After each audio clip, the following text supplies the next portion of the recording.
Welcome to the Dolphins Today by Chat Sports. I am Nic Rohloff, and as Miami Dolphins training camp continues to roll on and we get closer and closer to the first preseason game against the Atlanta Falcons, I want to take a look at the 5 most burning questions surrounding this Dolphins team. I'm going to ask them, but also kind of give you the answer as well. And the first question is the biggest one. How can we start today's show without this question? Who will win the starting right guard position during Miami Dolphins training camp? It has been the largest topic outside of Tua Tagovailoa's contract extension over the past couple months because Chris Grier, after losing Robert Hunt in free agency to the Carolina Panthers, really never made a full effort to grab a replacement. Bypassed some solid guards and interior offensive linemen during the NFL draft, didn't really sign one to replace him. And there are 4 players on this team that are going to be fighting for that starting right guard spot throughout July and August.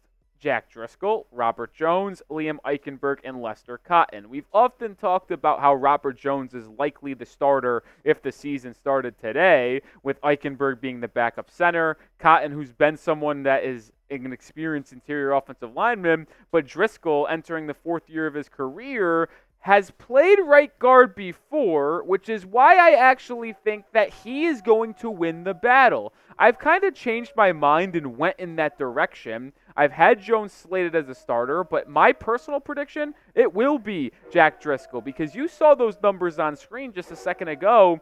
In 2021 for the Philadelphia Eagles, he had a PFF grade of 70 in terms of overall, a damn near 70 pass block and a high 60s run block. Now, that was 3 years ago in 2021, but I do find it important to bring that up because he's played offensive tackle the past 2 years as a swing tackle bench guy, but in that 2021 season, he played 400 and change in terms of snaps at right guard and had the best season of his career, and it was when he saw the field the most. So if Driscoll's given an opportunity to fight for that starting right guard spot, I think he's going to seize it and become that starting right guard for the Dolphins against the Jaguars on week 1. Question number 2.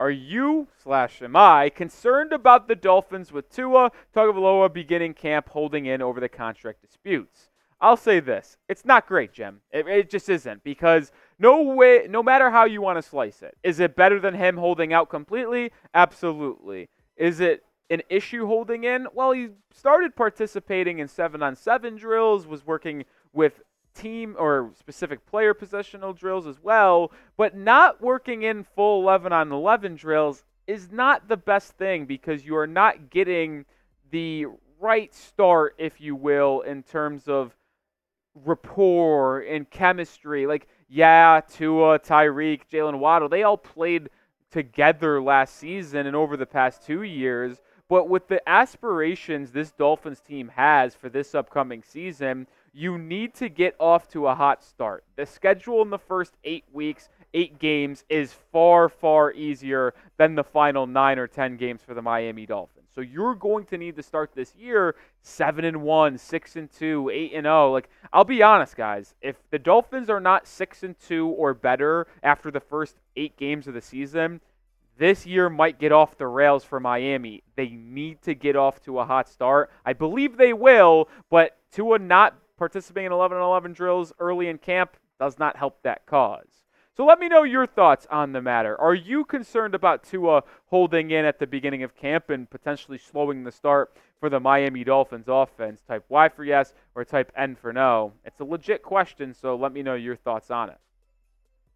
Question number 3. This is really for the entire season. Will the Dolphins collapse again down the stretch and struggle to beat 500 teams or better? Because we've known over the past couple of years that they've struggled in the cold, on the road, as well as just playing good teams in general. Like, they beat up on a lot of bad teams, which is good. You're supposed to do that, but you also got to pull off some big wins against superior teams. They did that against the Baltimore Ravens last season, but can they do it consistently late in the year?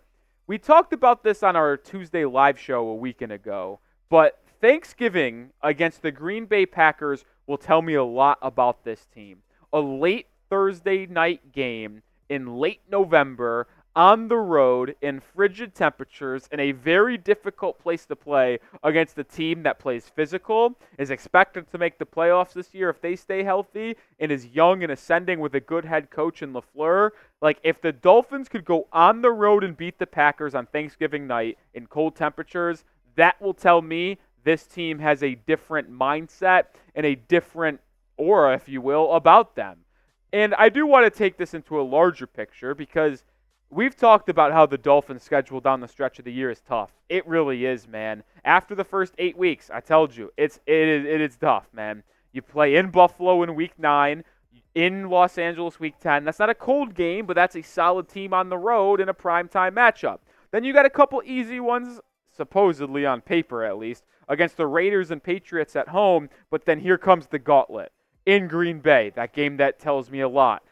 At home against the Jets, who I think the Jets are a little overrated, but that's still a good roster on paper if they could stay healthy. In Houston, they're a good squad. San Francisco, it's at home, but they're very, very good. And then to finish out the year on the road in 2 Northeast-type games against Cleveland, who's a physical, good defensive team. And then at New York to end the year, which could have massive playoff implications. Like, that schedule in the final 10 games of the year is very, very difficult. And this could be a make-or-break season for Tua Tagovailoa and head coach Mike McDaniel. I don't think major changes would occur if they falter late down the stretch like they did last season, but if they do it for a third year in a row and cannot come up with big wins on the road in cold temperature games in January and December against Cleveland, against New York, against Houston, against Green Bay, like, that is going to raise even more questions and uncertainties about the future of the quarterback head coach tandem,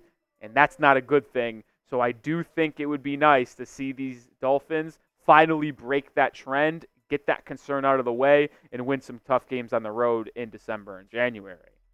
Make sure you are subscribed to the channel because as we progress here through training camp and get preseason games underway, we are going to have daily coverage, including live streams. Yes, you heard that correctly. All 3 Dolphins preseason games, we will be live reacting, watching the team finally take the field again, playing opponents. So make sure you're subscribed here at Dolphins Today. I'm going to have you covered.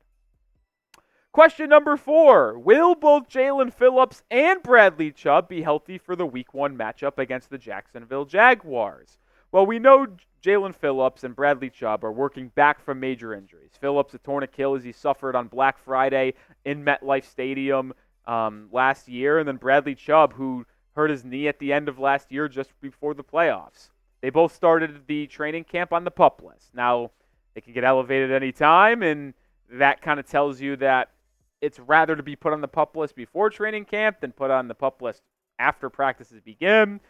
You really hope you get them back because they are so important to this Dolphins defense reaching their ceiling and what my expectations are for them this upcoming year because it's one of the best pass rushing duos in all of football. Bradley Chubb last year in his first full season as a Dolphin had 11 sacks. Like, he was pretty solid in his 16 games played.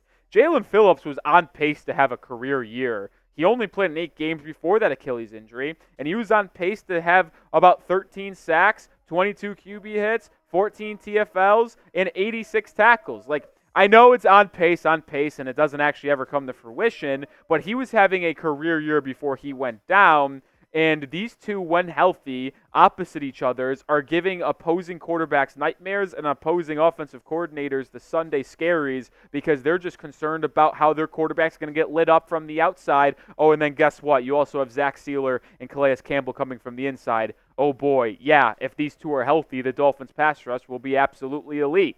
Now, to answer that question that I posed here about will they be healthy for Week 1 to get after Trevor Lawrence?